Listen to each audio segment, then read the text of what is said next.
perder pelo Flamengo é diferente. Não que perder seja bom por outros clubes, mas a pressão que tem ali, a panela de pressão que é aquilo, parece que você entra com uma certa obrigação de vencer. É realmente, você sentiu isso em 98, cara?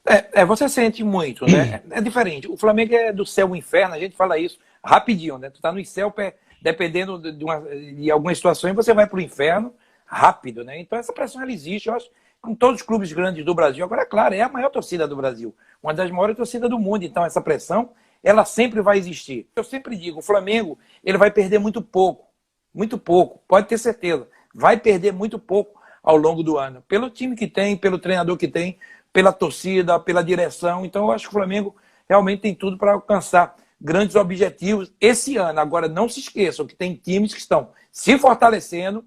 Para quê? Para acabar com essa hegemonia do Flamengo. O Jorge Jesus, eu sempre elogiei o trabalho dele, ele é o grande responsável da transformação do Flamengo. É claro, junto com a gestão, direção, tem tudo isso. Mas um espírito vencedor vai muito do treinador. E ele realmente passou isso para essa galera. Surpresa, é claro, não pela capacidade do Jesus, mas foi a velocidade que todos entenderam o que é o Flamengo. E isso ele fez muito bem. E uma das conversas que eu tive com ele, eu falo com ele por telefone, é um amigo, é um cara que eu gosto mesmo, eu adoro esse cara, gosto dele mesmo. E ele falou assim, Ricardo, um dos pontos mais importantes para mim, na minha chegada ao Flamengo, foi o Júlio César goleiro. Porque o Júlio César, ele chegou nos jogadores e falou, amigo, pegou os Diego, os caras, o cara é assim, o cara grita, o cara xinga, vocês têm que acostumar com ele. Agora, o cara é um vencedor. Então, são esses fatores que, às vezes, o torcedor do Flamengo não sabe, né? Ele primeiro chamou o Júlio, ele foi inteligente. Júlio, passa para os caras como é que eu sou. Então, é muito difícil você entender aquele jeito dele. Às vezes, o jogador brasileiro ele não entende. Quem você acha que é o melhor zagueiro em atividade no Brasil hoje? O cara que te enche os olhos? Rodrigo Caio. Rodrigo Sério? Caio está num momento espetacular. Que maneiro, Caio, que maneiro. Tem coisas na vida que eu acho que às vezes tem que sair. Eu acho que a saída do São Paulo foi bom para ele, foi bom para o São Paulo, para todos. Foi bom mesmo. Estou te falando, o garoto estava com a cabeça meio perturbada, é muita pressão das coisas em cima dele. Eu acho que ele veio, mostrou a qualidade que ele tem, uma qualidade que ele sempre teve, a qualidade técnica, se tornou um xerife ali da zaga do Flamengo. Mas e o moleque da base é bom também, Ricardo. O Tuller. Tuller também é um moleque bem seguro. Zagueirão, seguro, eu gosto. Zagueirão, isso aí. Zagueirão. Parece que tem 30 anos já. Parece que já é experiente. Ele tem a maneira de jogar, é diferente. O Rodrigo tem mais saída de bola. Ele é mais zagueiro. É como eu te falo. O Rodrigo é mais técnico. É igual quando eu falo sempre. O Daí, quando você tinha no Vasco, você tinha Mauro Galvão e Odivan. São estilos diferentes. Como tinha Leandro e Manguito. Né? Verdade. É verdade. São características que o torcedor, ele sabe, não, esse cara é um rebatedor. Não adianta ter... Então, o Flamengo hoje tem zagueiros muito bons. Eu te falo assim, eu gosto muito do Rodrigo Caio. Qual atacante do Flamengo, você pelo Vasco, te deu mais trabalho, você achou mais difícil de marcar? É claro, todo mundo vai pensar Sávio, né? Sávio jogava muito. Tem uma expulsão de um jogo que a gente perdeu de 5. Rapaz. Então, mas todo mundo fala... eu fiz a primeira falta nele, e quando eu fiz a segunda, em 10 minutos, eu já estava expulso. Eu já saí. Deixa eu te falar. É claro que as pessoas ficam arrumando desculpa. Eu nunca arrumei, eu sou muito sério no que eu falo e nas minhas coisas, e eu tento não falar bobagens, porque hoje todo mundo te pega em algumas coisas e vê de outra maneira. Aquele jogo não era para ter jogado. Eu já dei essa declaração. Eu vinha de uma torção de tornozelo enorme e eu tive uma conversa com os médicos, eu falei, eu não tenho condições de jogar. E não, coloca uma atadura, eu coloquei, mas eu não tinha condição de girar. Então as bolas que o Sávio veio, que girou, eu tive que fazer a falta. Então, quando eu fiz a falta, aí se perguntar, eu fiz a falta, eu mereci ser expulso. A minha expulsão, a segunda falta eu faço, eu vou direto para o vestiário. Quando eu faço, eu nem espero, o juiz me chama, eu nem olhei para ele, eu só fiz assim, desci e fui-me embora, porque merecia a expulsão. Então, eu não podia ter jogado aquele jogo, então tentei ajudar e prejudiquei, fui expulso com 10 minutos de jogo. Né? Então, isso é muito ruim. Será que de alguma forma o Sávio tomou conhecimento da sua lesão? Porque parece que ele jogou em cima de você aquele jogo, cara. Não. Ou foi coincidência? Não, coincidência. O Sávio se mexia muito. Era garoto, baita jogador, e teve no Real Madrid, e fez a sua história também no Real Madrid. É um belo jogador, um jogadoraço, e eu sempre que me encontro, Ele diz, ó, tua marca tá aqui. Eu falei, pô, é a marca de um campeão. Ai, boa, cara. Você teve uma passagem também pelo Fluminense, né, Ricardo? Muito pouco, muito pouco. É o seguinte, Bem. muito pouco foi um campeonato só, foi 4, 5 meses. E o Fluminense é uma pena, vamos dizer. Quando eu tive no Fluminense, o Fluminense atravessava uma situação financeira também, meu Deus do céu. Você vê que eu fui-me embora, né? Eu fui-me embora, né, pro News Old Boys depois, mas assim, eu sabia que ia acontecer muitas coisas, eram muitas coisas erradas no dia a dia. Eu contei isso uma vez, a gente foi jogar em Bacaxá, não sei aonde, a gente não tinha dinheiro para hotel, a gente não tinha, o hotel mandou, o hotel que a gente ficava no Rio, falou que a gente não ia ficar, eu e Renato, a gente conseguimos, junto com o supervisor, né, a gente correr atrás de ônibus, olha, que situação, olha, vou ser sério, é uma pena que o Fluminense não merece isso, não merece isso, pela torcida que tem, por tudo que tem, olha, vou ser sério, eu nunca vi uma situação daquela, nunca vi uma situação daquela. Eu e Renato, e o Brice, Belga também, as pessoas, compramos lanche para os jogadores comerem para a gente jogar. Foi, olha... Que isso, Ricardo? É mesmo, cara? É verdade. Eu te falei que meu pai era torcedor do esporte. Todo torcedor do esporte, naquela época, ele era torcedor do Flamengo. Depois da briga de 87, eu estou te falando, rachou um pouco. Aquele problema, né? Da taça, enfim, da bolinha. Não vamos nem falar nisso, deixa que se resolva. Mas assim, eu acho que e meu pai falava, pô, eu queria você jogar no Flamengo um dia. E quando eu joguei no Flamengo, eu pensei muito no meu pai, porque meu pai falava isso, né? Eu nunca falei isso, eu nunca falei isso. Você tá, agora eu estou falando isso agora porque, é como eu te falei, o torcedor do esporte, ele gostava do Flamengo, vermelho e preto, as cores, enfim. E aconteceu, eu fui jogar no Flamengo, né? Eu parei do Flamengo, né? Eu sempre digo, eu acho que o Flamengo foi um ensinamento para mim. Eu vi que não dava mais. Eu fiz 6 meses bons, mas os últimos 6 meses eu não aguentava realmente jogar. Mas o Flamengo naquela época não é o Flamengo que se tem hoje de gestão. Não é. E outra coisa, que eu vou falar para o torcedor do Flamengo, isso é um recado meu, pessoalmente eu sempre falo, e é como você fala, eu não estou falando como jogador do Flamengo, do Vasco, do Corinthians, não, de nada. Eu falo para todo torcedor, eu falo falar do Flamengo. Vocês estão num bom momento. Calma, tranquilidade. Tem algumas declarações que são dadas, né? Vamos ver. O BAP é um cara inteligente, deu uma declaração agora que foi mal com o Abel, acho que não precisava, e ele é um cara inteligente, entendeu? Então o Flamengo não precisa se envolver em nada, gente. O Flamengo precisa trabalhar em campo e lutar pelo seu direito, ok. A televisão está lutando, é um direito, é uma brecha, ok, não tem problema nenhum. O Flamengo é muito grande, tem uma torcida grande. O Flamengo pode muita coisa. Agora não se esqueça que para o Flamengo depender de tudo isso, ele depende dos times menores, ele depende do Vasco, ele depende de jogar com todo mundo. Então, que façam um acordo, que sejam bom para todo mundo. Agora, sabendo do potencial do Flamengo. O Flamengo é muito grande. O potencial do Flamengo é enorme. Então, eu joguei no Flamengo, que atrasava 3 meses. Você vê o Adriano, os caras falando na época dele, era a mesma coisa. E eu recordo que, mesmo assim, o Flamengo ganhava alguma coisa. E aí, Alan, eu vou te dar um recado para você que trabalha com torcida, com as pessoas. É o seguinte, amigo.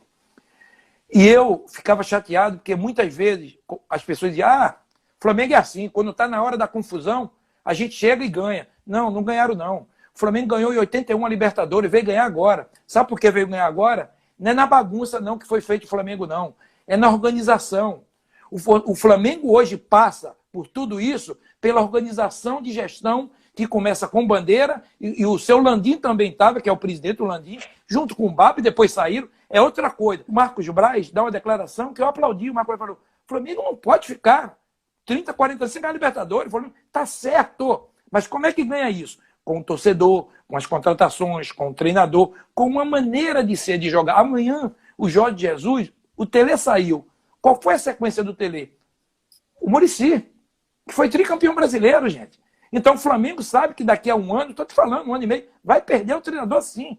Ele quer voltar para Portugal, tem a família, chega a idade, é normal isso.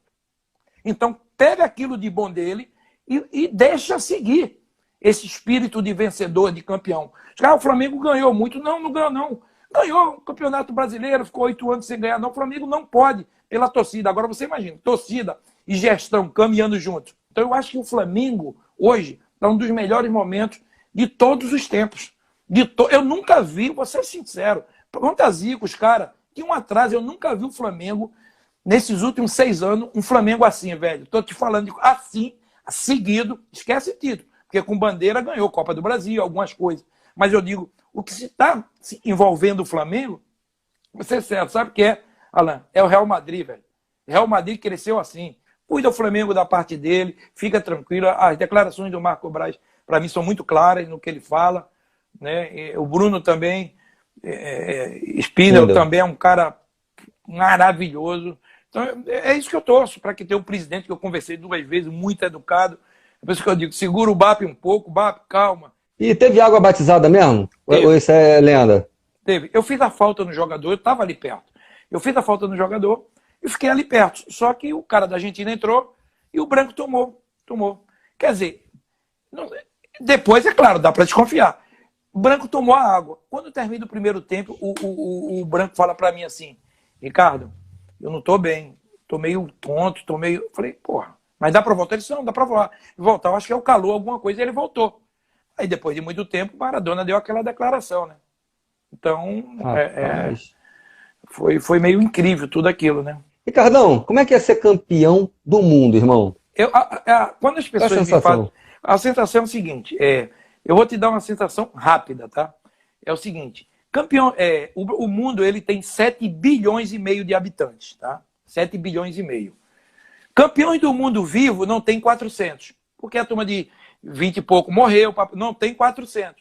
E eu faço parte desses 400, então é igual o Chicanísio, se eu puder, vai correr pro abraço. Correr pro abraço. Sim, é um orgulho que eu tenho. E olha, o Brasil é 5 vezes campeão. Né? 5 vezes campeão do mundo. Né? Então, é o orgulho que a gente tem, velho. Não tem jeito, é um orgulho enorme. Qual a importância do Romário naquele grupo, Ricardo? Ela é total, como o Dunga, como o Mauro Silva. Você falou uma coisa, do grupo. A gente pensava no grupo. Todo mundo... Tem alguns caras que falam, o Romário ganhou sozinho. Eu digo, não ganhou sozinho. Teve jogo que ele não fez gol, o Bebeto fez. Teve jogo que o Márcio Santos fez. Na final, para mim, um monstro jogando. O Dunga fez um jogaço naquela final do Mauro Silva. Agora, é claro, nós tínhamos 2 jogadores que eram espetaculares, que estavam muito bem na Copa, que é Romário e Bebeto. Esses 2 caras. O Brasil tomou 2 gols. 1-1. Tomou da Suécia, 1-1, e 2 da Holanda. E 2 da Holanda, 3 gols, E tava ganhando 2-0, o jogo morto, quase que se complica. Pô, e o Brancão, cara, Brancão faria o saco. Naquele ano ele deu a farinha o saco, o cara. Esse homem batia nas costas. É verdade. É impressionante a curva que a bola faz. Mas eu acho que assim, que é um grupo, você ganha. Eu digo sempre, se um grupo está bem mentalizado e focado, como todos estavam, e você tem jogadores, como Romário e Bebeto, que desequilibram, é claro que isso é ótimo para o grupo. Como vocês têm. O Flamengo hoje tem quem que desequilibra? Não é 2, vocês têm 4. Pô, vocês têm Arrascaeta, você tem Bruno, Gabigol, né? Aí você tem Everton. É muita gente. É muita gente boa. É muito bom quando você se qualifica com jogadores de qualidade. Uma defesa forte, todos com categoria, um baita goleiro. Vocês têm um time, meio campo, Vorrarão espetacular, o Gerson também. Então, não, o Flamengo hoje é isso aí. Então, é muito bom quando você chega nessas finais com um time preparado, psicologicamente e fisicamente. Foi o que o Brasil chegou em 94. Meu irmão, o que mudou na sua vida, de um modo geral, ser tetracampeão mundial? Muda. É o reconhecimento, não só no Brasil, mas no mundo inteiro. Né? Acho que é como eu te falei, são 7 bilhões e meio de habitantes. O Brasil ele tinha 96, se eu não me engano, 96 campeões do mundo vivos. Hoje eu acho que é 68, morreram alguns, 60 e pouco. Então, para mim, é um primeiro orgulho, né, de vestir a camisa da seleção brasileira. Aquele garoto trocado por jogos de camisa no início, né, no Santo Amaro, chegar onde eu cheguei. Muito bom. Então, de uma família humilde. Então, essas coisas que passam comigo, passam com a maioria dos jogadores brasileiros, que são família muito humilde e trabalha muito.